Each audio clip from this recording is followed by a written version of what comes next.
जिनके गुणों के गान में बेवर्धमान महान जिन विचरे हमारे ध्यान में।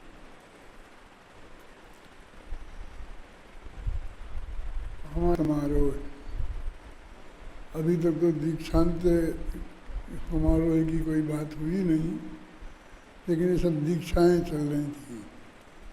क्योंकि हम तो सुना सोनगढ़ वालों के कोई दीक्षा नहीं लेता, लेकिन हम तो 54 दीक्षांत समारोह कर चुके हैं।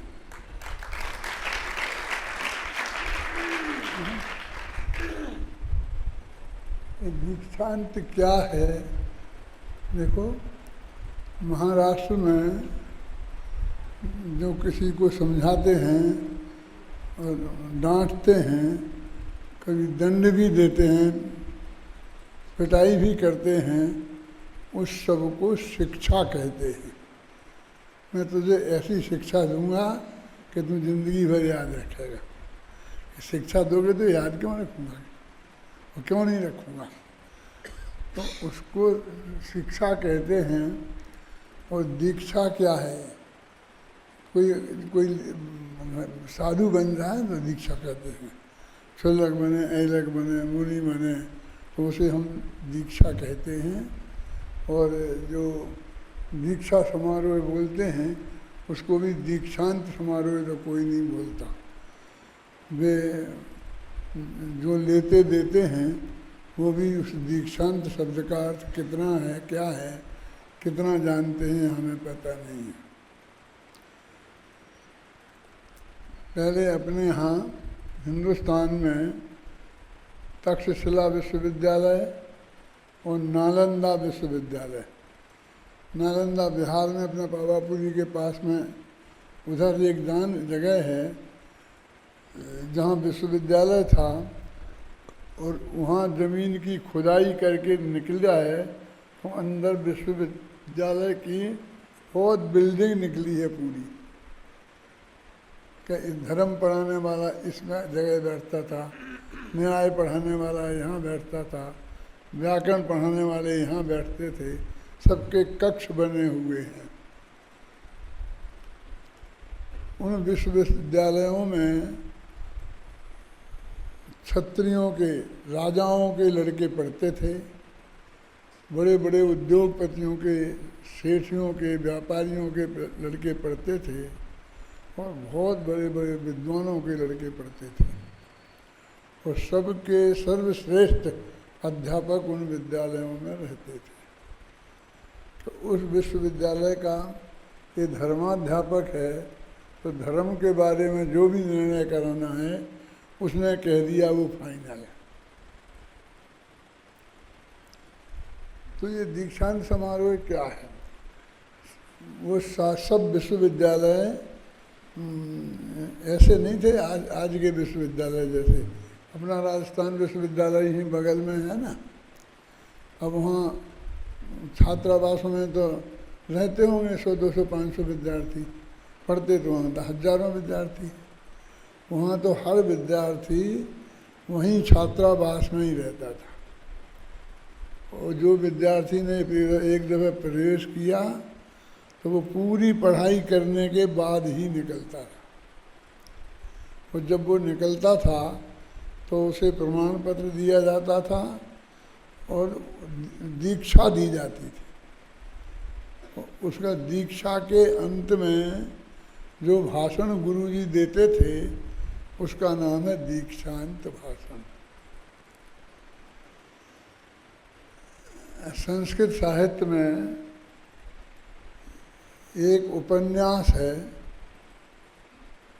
जो सर्वश्रेष्ठ माना जाता है। अकेले उपन्यासों में नहीं, काव्यों में, उनको भी काव्य कहते थे, उपन्यासों को गद्य काव्य। एक कादम्बरी नाम का उपन्यास है, और वो इतना कठिन है कि संस्कृत भाषा में लिखा गया है और 4 पेज निकलने के बाद में फुल स्टॉप लगता है। एक एक पेज के बाद तो कोमा लगता है। इतने बड़े बड़े संस्कृत के वाक्य और छोटे छोटे वाक्य भी। सत्यम वद, धर्मम चर, स्वाध्यायान मां प्रमद, ये सब उसी के वाक्य हैं। वो कादम्बरी के वाक्य हैं ये मैं जो बोल रहा हूँ। सत्य बोलो, धर्म का आचरण करो, स्वाध्याय में प्रमाद मत करो। इतने छोटे छोटे वाक्य भी और इतने बड़े बड़े वाक्य भी। और जो संस्कृत का जो मास्टर होता था और उसे जो वो पढ़ता था तो उसके लिए कहा जाता था कादम्बरी रसज्ञा नाम आहारोपि न रोचते, कि जिसे कादम्बरी का रस लग जाता है उसको भोजन भी भूल जाता है। वो खाना नहीं खाता है। अम्मा कहती रहती है बेटा 10 बज गए 11 बज गए खाना खा ले के, हाँ आता हूँ। वो दिन भर निकल जाता था और खाना नहीं खाते थे लोग। कादम्बरी का रस जिसे लग जाता था वो आहारोपि न रोचते, उसे भोजन भी अच्छा नहीं लगता था, वो उसमें ही मस्त रहता था। कादम्बरी शराब को भी बोलते हैं। उसका नाम भी कादम्बरी इसलिए ही रखा गया है था एक तरीके से कि जिसमें इस तरह से आदमी उपन्यास इसलिए कि कहानी में वो आदमी रम जाए उसमें उस तरीके से। जो कादम्बरी नाम का महाकाव्य है गद्य काव्य, ऐसे ही अपने यहाँ जैनियों में एक चिंतामणि नाम का गद्य काव्य। अपने यहाँ एक कवि हुए हैं, इनका नाम है बादीव सिंह सूरी। वो छत्र चूड़ामणि जिनने लिखी है। ये बादीव सिंह सूरी एक कोई नाम नहीं हो सकता, ये तो उपाधि है।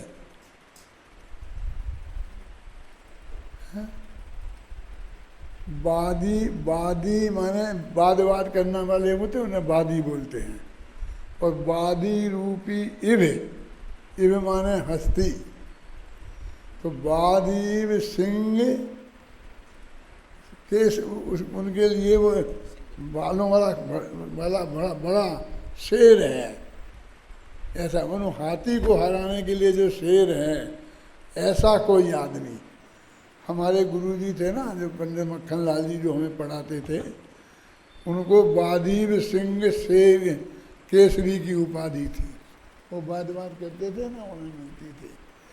और पंडित देव की नंदन जी थे, आप कारंगा वाले जानते होंगे। तो देवकी नंदन जी को बादी गज केसरी की उपाधि थी। तो वो ऐसी उपाधियां उनको दी जाती थी माने उन विश्वविद्यालयों में। तो बहुत उच्च कोटि के विद्वान निकलते थे।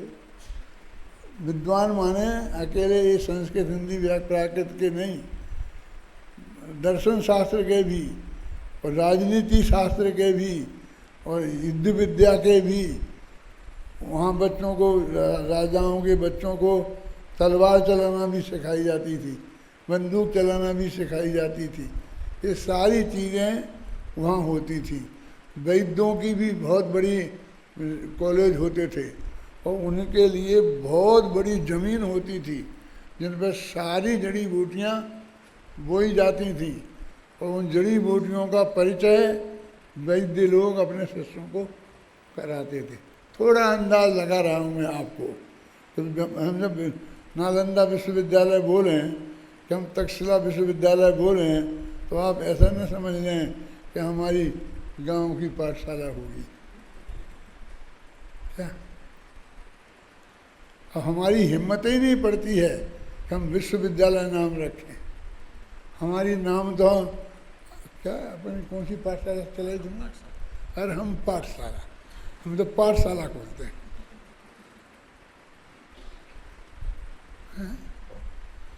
पाठशाला अच्छा नाम है, बहुत अच्छा काम कर रहे हैं, लेकिन नाम रखते वक्त मेरे से नहीं पूछा।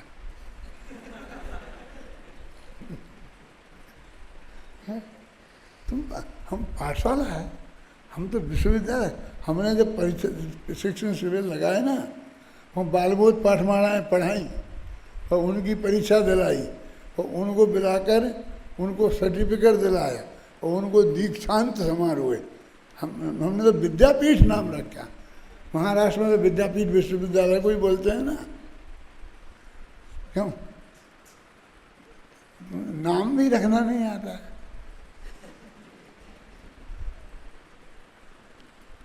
तो अभी मैं थोड़ा सा परिचय आपको करा रहा हूँ, ये दीक्षांत समारोह क्या है।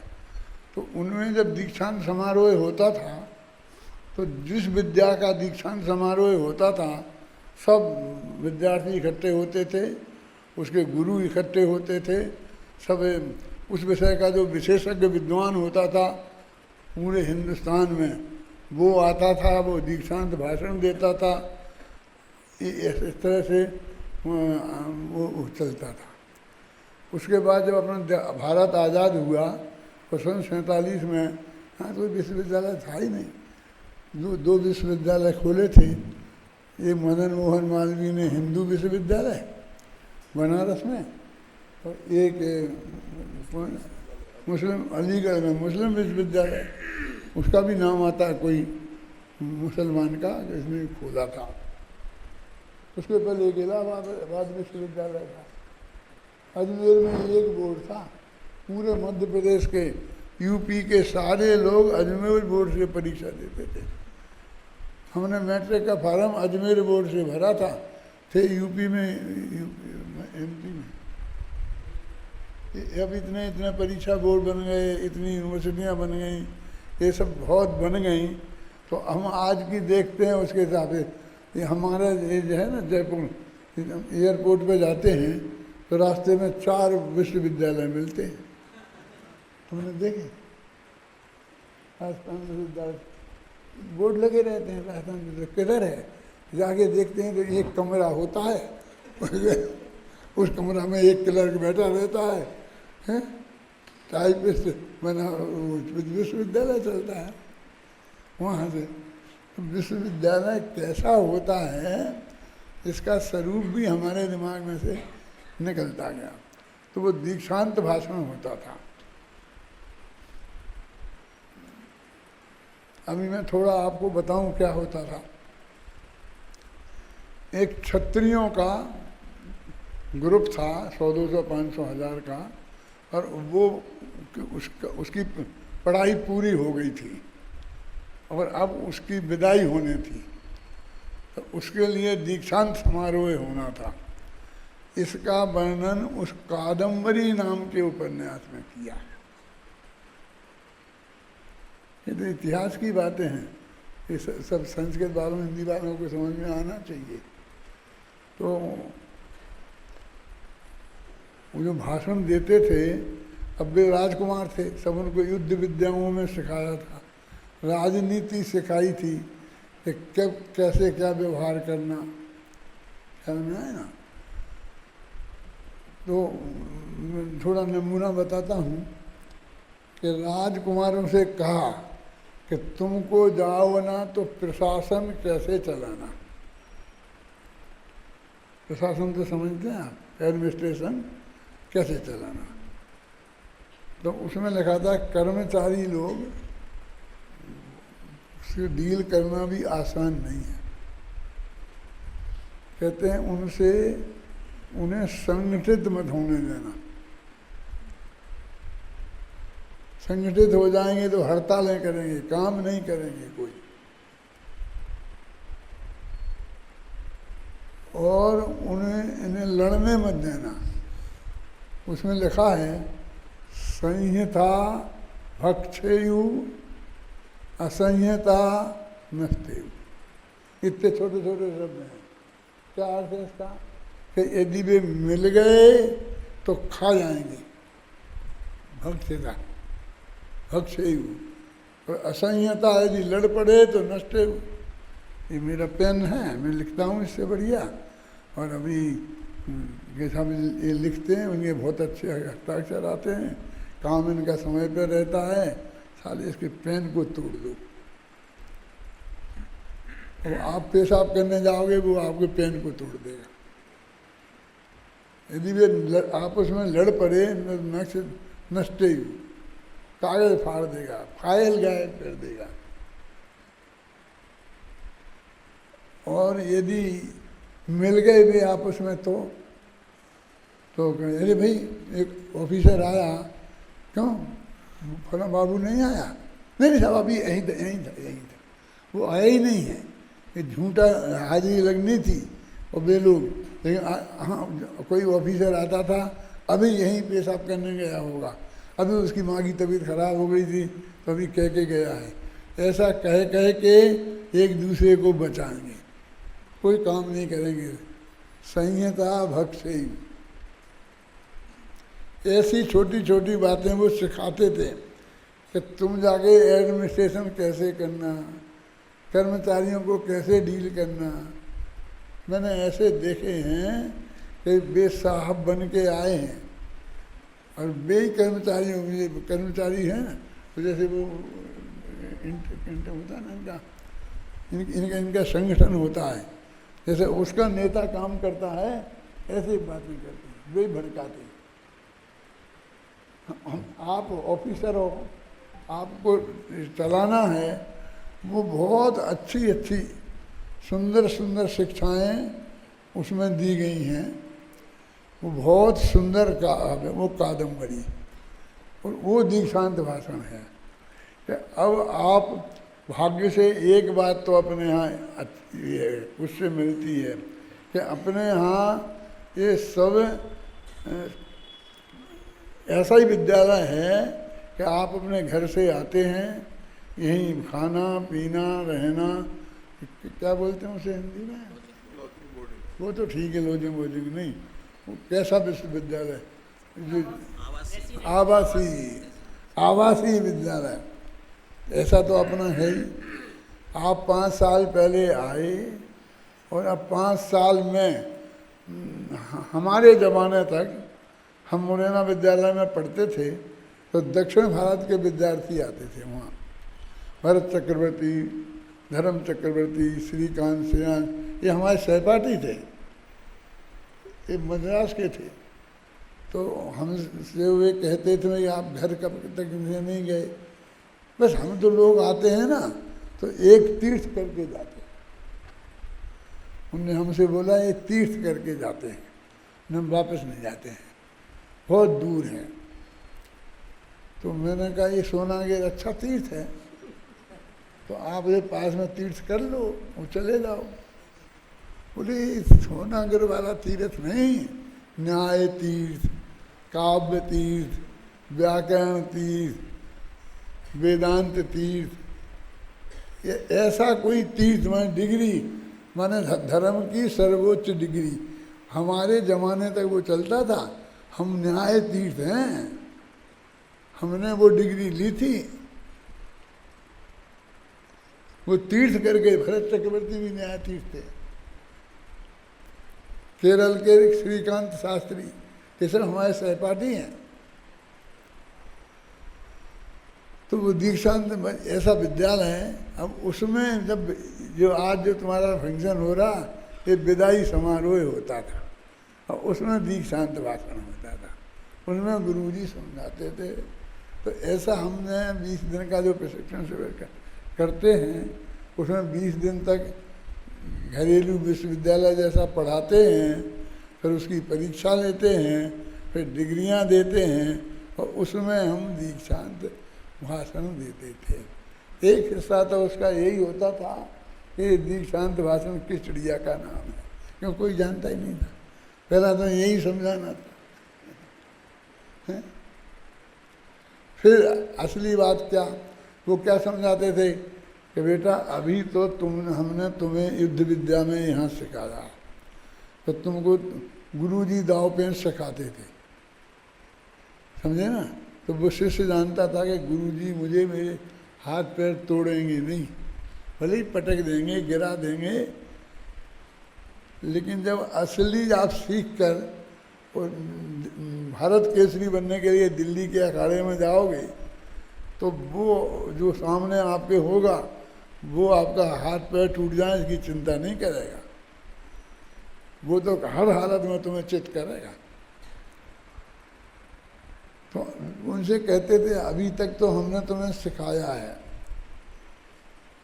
अब तुम युद्ध में जाओगे तो वो असली युद्ध होगा, तो तुम्हें वहाँ कैसे लड़ना, क्या सीखना, वो सब बातें वो बताते थे। ऐसे जो पढ़ने वाले हैं ये हैं, तो हम भी क्या बताते थे कि अभी हमने तुमको 20 दिन का अध्यापक बना दिया, तो वे सामने वाले ने आक्रमण किया हम पर, अभी तो कोई तुम्हारा आक्रमण करने वाला नहीं है। हमने ऐसी नीति बनाई थी और उस पर हम चले आज तक कि अखाड़ा ही खत्म हो गया। वो कहते थे 20 दिवसीय पंडित, ये इनके 20 दिन के पंडित हैं, इन्हें कुछ आता जाता नहीं है। तो हम कहते तुम्हें सबसे पहले इनका सामना करना पड़ेगा गांव-गांव में कि तुम्हें 20 दिवसीय पंडित कह के बुलाएंगे। तो तुमको कैसे अब जा कर के व्यवहार करना, हर गांव में जाके तुम्हें पाठशाला खोलना है। कैसे खोलना है, कोई नहीं आए गांव का तो घर के बच्चों को इकट्ठा करना। पहले ज़माने में एक आदमी के 10-10 बच्चे होते थे, एक ही परिवार में 25 बच्चे मिल जाते थे, तुम्हारी पाठशाला चल जाएगी। अब तुम्हें 25 घर से 25 बच्चे इकट्ठे करने पड़ेंगे तब पाठशाला चलेगी। तो इसमें हम सब सिखाते थे कि कैसे पाठशाला खोलना, कहाँ खोलना, जगह नहीं मिले तो वहाँ जाकर जहाँ पूजा होती है, जहाँ स्वाध्याय होता है, मंदिर में कोई जगह मिल जाए, नहीं मिल जाए तो अपने साधनी के घर में किसी के यहाँ जगह मिल जाए, वो सब सिखाते थे।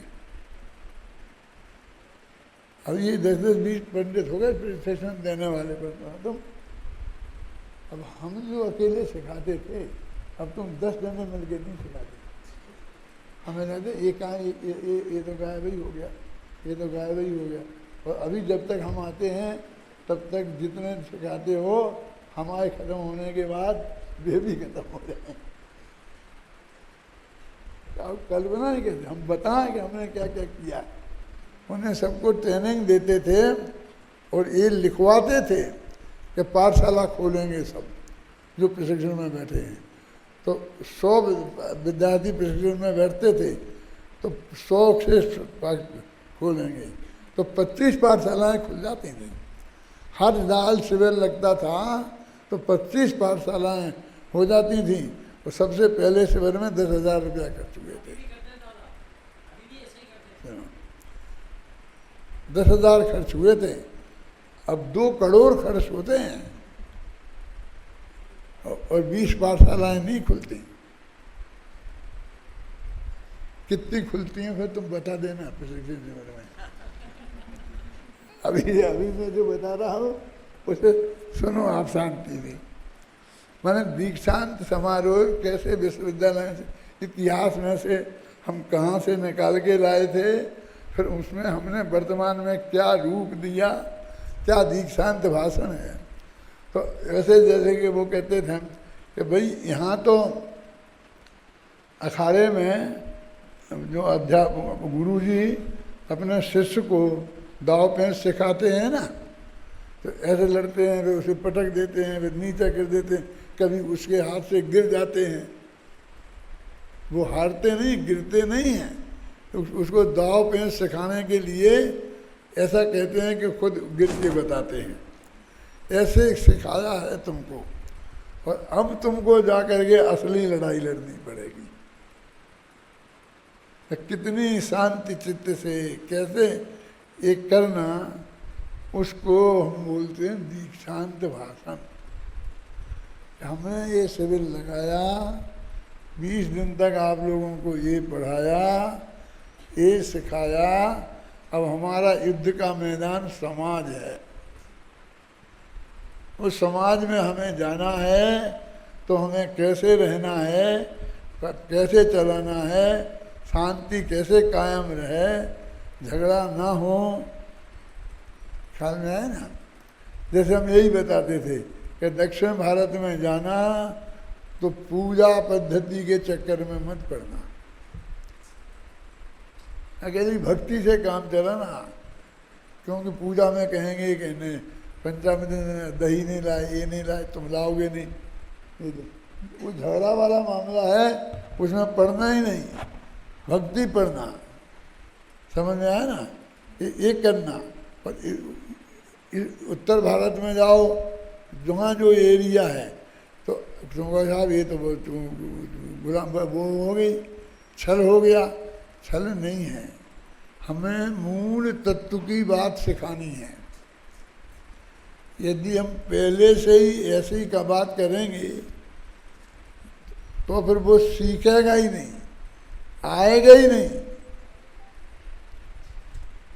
तो हम वो चीज़ें जो जैन दर्शन में कॉमन हैं, जैसे दिगंबर, श्वेतांबर, 13पंथी, 20पंथी सब मानते हैं। 7 तत्व हैं, 6 द्रव्य हैं, 4 कसाएँ हैं, 5 इंद्रियां हैं, ये सिखाओ ना, इसमें कोई मतभेद नहीं आएगा। भक्तांबर बढ़ाओ, भक्तांबर को सब मानते हैं। 3 चीज़ें ऐसी हैं, एक नवोकार मंत्र, एक भक्तांबर, एक तत्वासूत्र। अपने यहाँ भी मानते हैं ना, 100% सब प्रमाणिक हैं। और तुमने 3 ही पढ़ा दिए तो सब खुश। चाहे दिगंबरों में जाना हो, चाहे श्वेतांबरों में जाना हो, चाहे किसी में जाना हो, क्रमबद्ध पर्याय है, इसे कैसे पढ़ाना।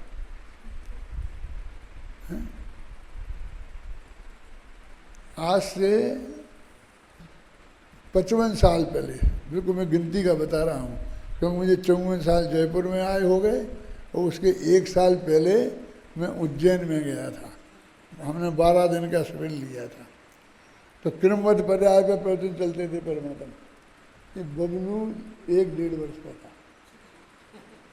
ये भाभी बबलू को लेके आई थी उस शिविर में, तब की घटना है। तो पब्लिक मीटिंग में और क्रमबद्ध पर्याय विषय, तो लोग कहें भैया ये तो नहीं, ये नहीं चलेगा, ये नहीं चलेगा, बहुत कठिन है, बहुत कठिन है, बहुत कठिन है।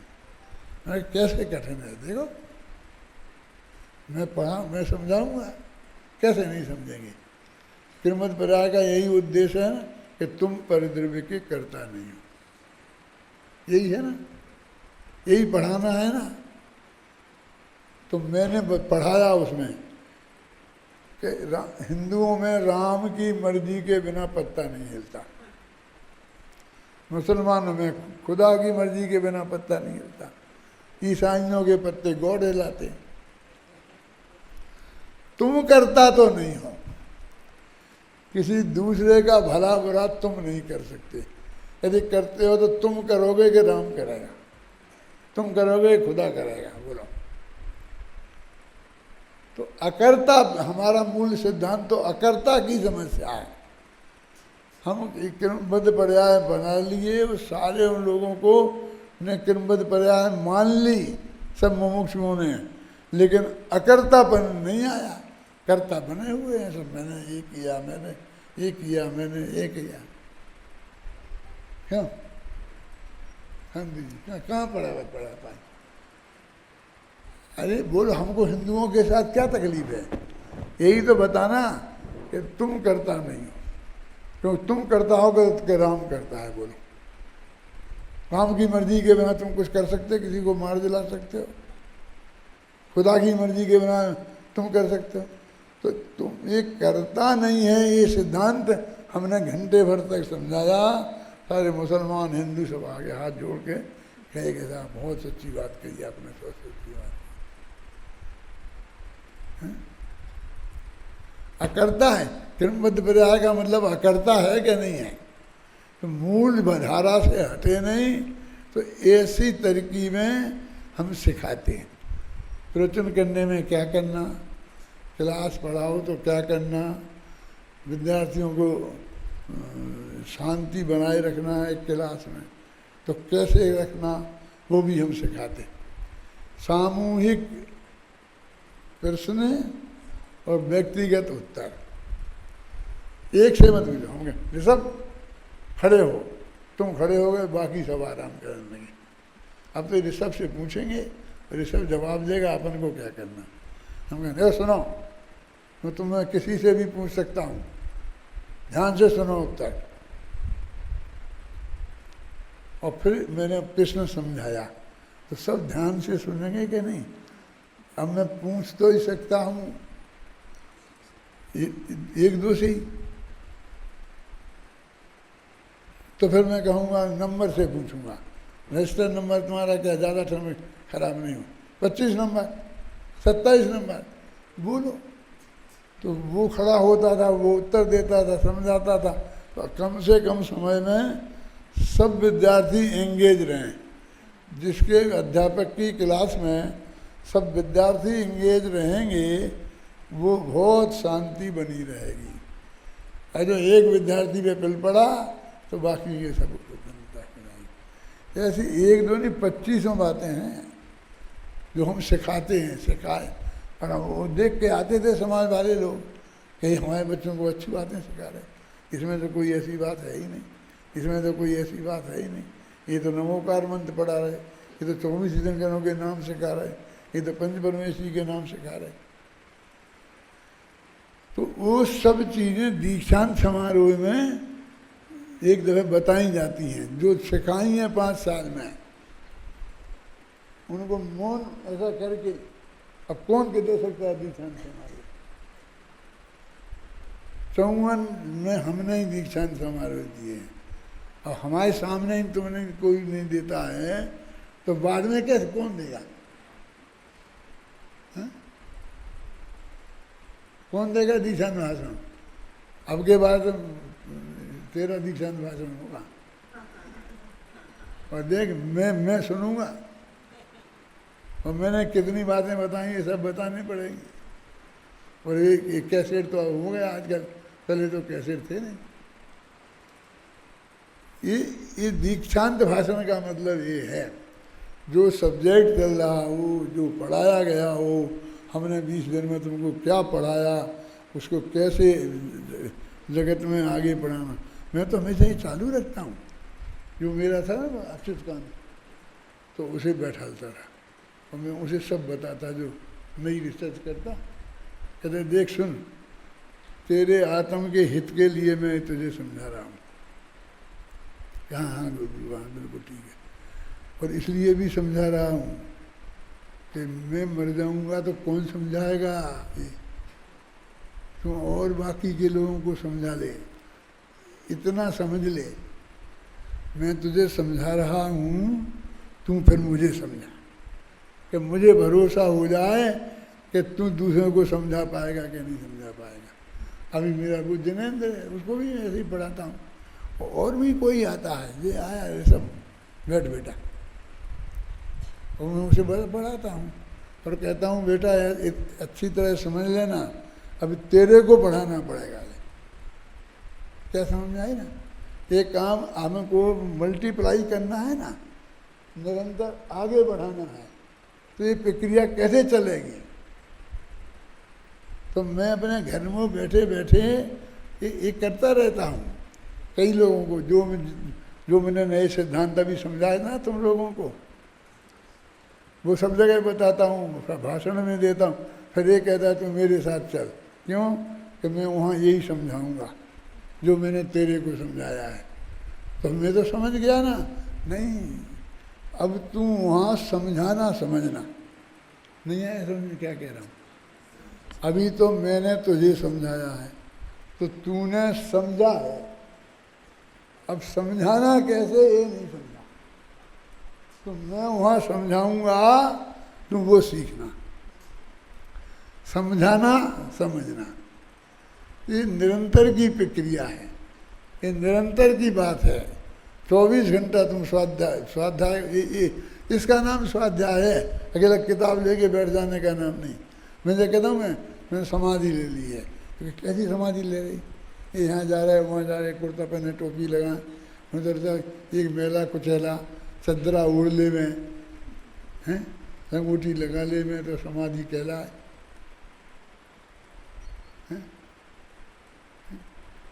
ये खा ले, ये नहीं खा ले। अरे भाई, मैंने समाधि मरण का अर्थ समझा है। उपसम्मयामि सम्मम जत्तो निर्माण संपत्ति, मैं उस साम्य भाव को प्राप्त होता हूँ जिससे निर्माण की प्राप्ति होगी। और वो साम भाव क्या है? मोह क्षोह विहूणम परिणामो अपनो समो। अब मैंने बराबर एक एक को खोज खोज के, क्या खोज खोज के, कि मेरा शत्रु खोजा। इसलिए नहीं कि उन्हें उन्हें मारना है, शत्रुता मारनी है। कोई शत्रु नहीं दिखा, जो भी शत्रु हुआ उसे शत्रुता का भाव छोड़ दो। हैं? और वो नहीं छोड़े तो हमें क्या करना, वो अपने पास रखे तो उसके पास रहेगा, हमारा तो छूट जाएगा ना। तो मैंने ऐसा समाधि मान लिया है, बोलो क्या करना। मैं समाधिमय जीवन जीता हूँ, मेरा कोई शत्रु नहीं है। किसने मेरा कितनी बुराई की हो, कितना भला भला करने का भाव किया हो, मैंने कोई शत्रुओं की लिस्ट नहीं रखी। तो मित्रों की लिस्ट बहुत हो गई होगी आपकी, एक मित्र नहीं रखा। क्योंकि क्या लिखा है? मोह खोह विहीनो। तो मोह माने मिथ्यात्व और क्षोभ माने राग देश। तो राग देश में राग और देश दोनों आ गए। तो मैंने उनसे राग भी छोड़ा है और देश भी छोड़ा है। तो मैं आप लोगों से भी प्रमाण देता हूँ ना, रेल में मिलो तो नहीं पहचानूंगा। तुम चाहे जितने लड्डू खिलाओ, चाहे जितने पैर दबाओ, लेकिन रेल में मिलोगे, तुम बात करोगे तो पूछो कहाँ के हो, कौन हो, क्या हो, जैन हो अजैन हो, पूछूंगा। तो मैं गुरुजी आपका विद्यार्थी हूँ, 5 साल आपके पास पढ़ा, और कितने दिन पैर दबाए, रात मुझे नहीं पहचान रहे। ये समाधि मरण है, ये कौन मानेगा बाबू, कहता हूँ। लेकिन ये असली है, ये नकली नहीं है। इसमें समभाव होना चाहिए ना। शत्रु खत्म कर दिए तो मित्र ही मित्र खड़े कर दिए। तो वो थोड़ी, जब नग्न दिगंबर हुए थे महावीर, तो वे अपने शत्रुओं को छोड़ के आए थे, मित्रों को साथ में रखा था,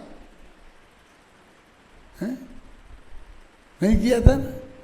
तो उनका स्वरूप हम समझें।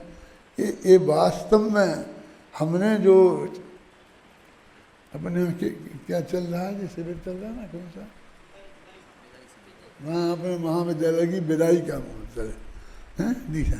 तो 5 साल में आपने क्या सीखा है, क्या समझा है, अब उसको जाकर सारे गांव में कैसे पहुंचाना। मैं औरंगाबाद से परभणी जा रहा था। अब नहीं समझे आप कौन का, कहाँ औरंगाबाद है, कहाँ परभणी, तुम्हें क्या मतलब, तुम समझ लो कि एक गांव से मैं एक गांव जा रहा था। तो एक बीच के गांव जालना आता है? तो वहाँ हम बैठे थे उस बस में, बस से जा रहा था, और 2-4 आदमी आए, आप कौन हैं, आप कौन हैं? मैंने कहा मैं पंडित हूँ। कह रहा हूँ पंडित हुकुमचंद के? हाँ। आप जयपुर से? हाँ जयपुर का। अरे साहब, आपके विद्यार्थी वो था ना, कौन, आलोक। हाँ, आलोक जानते हैं? उसका नाम हमारे पहले क्या था अपना नाम? तोताराम। तो वो तोताराम बोले, मैं तोताराम को हमने देखा कि यहाँ से वो बस में बैठा और जालना तक आया। कहाँ से? औरंगाबाद से। 1 घंटे में पहुँचता है, लेकिन उसने कुछ नहीं खाया, उसने कुछ नहीं पिया, मुँह बांध के बैठा रहा। ऐसे त्यागी तपस्वी बना दिए आपने। और वो हमारा भगत हो गया, हमारे गीत गाने लग गया है? मैं कहा तुम बस में पानी नहीं पियोगे बेटा तो तुम बड़े पंडित बन जाओगे। हैं? और तुम कितना ही पढ़ना, हमने जो पढ़ाया है, लेकिन तुमने यदि वो ऐसा पिया, बाजार के चाट खा ली, तो तुम मिट गए पंडित। अपने लिए तो सदाचारी बनना ही है ऋषभ, लेकिन जिस तत्व ज्ञान को लेके तुम चल रहे हो, उस तत्व ज्ञान को जन जन तक पहुंचाने के लिए भी तुम्हें सदाचारी बनना। ख्याल में है ना? तो ऐसी बहुत तरकीबें हैं, बहुत बातें हैं। अब मैं आप लोगों को बता रहा हूँ, अब ये आप लोग सैकड़ों लोगों को बताना, ये कला चली ना जाए, ये समाप्त ना हो जाए। प्रशिक्षण शिविर कब चलता रहेगा? क्या नाम? कमल जी हैं? समझ रहे हैं? मैं देखो, इसलिए मैं आपसे कहता हूँ कि आपको किसने सिखाई थी कि इसको छोड़ो ना तुम, हैं? हाँ, तो ये विद्या है, वो भी तत्व ज्ञान भी विद्या है, उसको धारण करना भी विद्या है, उसको आगे फैलाना भी विद्या है। तो आत्मानुभूति, तत्व विचार, तत्व प्रचार, सब एक सिक्के के पहलू हैं। वो उसमें हमारा जीवन होगा तो हमारी सुख शांति होगी। आप इस विद्यालय में 5 साल पढ़े, आपने उस तत्व ज्ञान को ग्रहण किया, अच्छी तरह ग्रहण किया है। हमने आप लोगों को देखा है, बहुत कुछ जांच की है। इस वक्त 5 साल में इतना ही सीखा जाता है। फिर बाद में धीरे धीरे जो इसी क्षेत्र में रहेगा, वो स्वाध्याय करता रहेगा, वो बड़ा पंडित बन जाएगा। ख्याल में है ना? और जो कल से जाके दुकान पे बैठ गया, कपड़ा फाड़ने लग गया, सुपारी बेचने लग गया, तो बस वो भूल जाएगा, डिग्री उसके हाथ में रही है।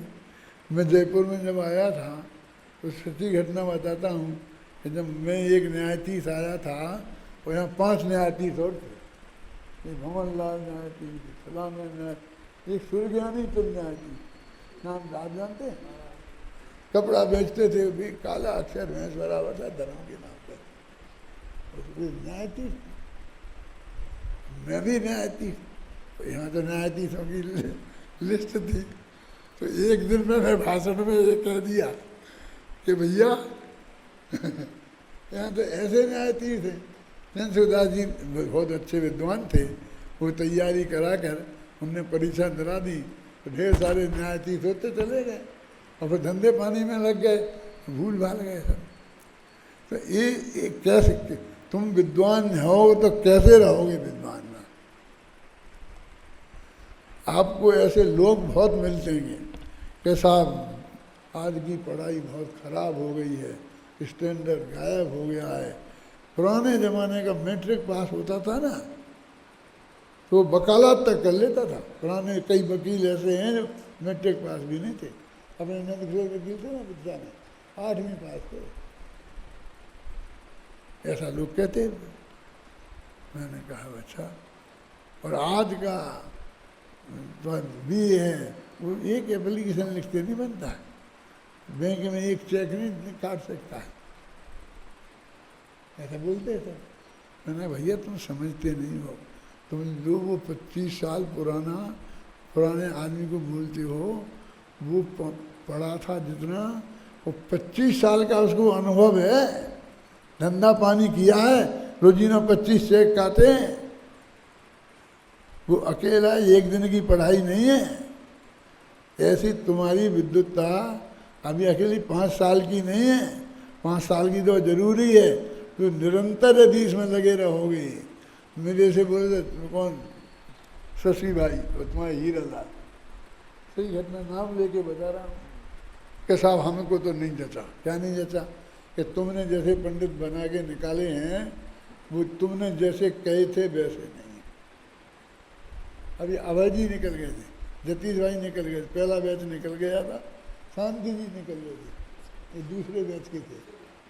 ऐसे बड़े बड़े विद्वान निकल गए थे, और कहें कि नहीं हमें ऐसे नहीं, तो कैसे जाने कि हमने इन्हें नए चक्र का पेज दिया था और ये कहा था इसका अनुवाद हमें कर दो, नहीं करके कोई दे पाया।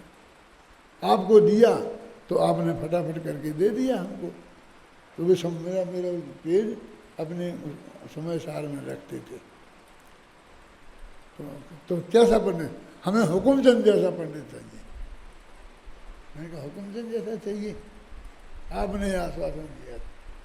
अच्छा, तो मैंने कहा कि ये जो 5 साल पढ़े हैं और मैं 40 साल और मैंने स्वाध्याय किया, तो जब ये मिला करके जब 60 साल के होंगे तो ये हुकुमचंद से अच्छे पंडित होंगे। आज नहीं हो सकते। अब ये कौन समझाए उन्हें, वे तो बराबर आज का मैट्रिक पुराना मैट्रिक वो खड़ा कर करके सब आज के मैट्रिकों की खड़िया खड़ी कर रहे थे। सब लोग कहते हैं हाँ ठीक है ठीक है ठीक है।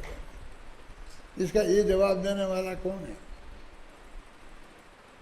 निरंतर अभ्यास आप रखोगे तो आपकी विद्वत्ता कायम रहेगी, और नहीं रखोगे तो नहीं रहेगी। लेकिन आत्म कल्याण के लिए आप स्वाध्याय करोगे तो ही निरंतर रख सकते हो, नहीं तो जिस धंधा करोगे उसका काम को देखोगे ना। इसका आत्मधर्म कौन देखा है पढ़ेगा, विद्या विज्ञान कौन पढ़ेगा? उसे तो वो अंग्रेजी का अखबार और जो शेयर आते हैं ना, वे देखना है कौन बढ़ गया कौन घट गया, क्योंकि रोजीना उसने शेयर खरीद रखे हैं 10-20 हज़ार के, और बस उन्हें वो देखना है, उसमें लगाना है दिमाग।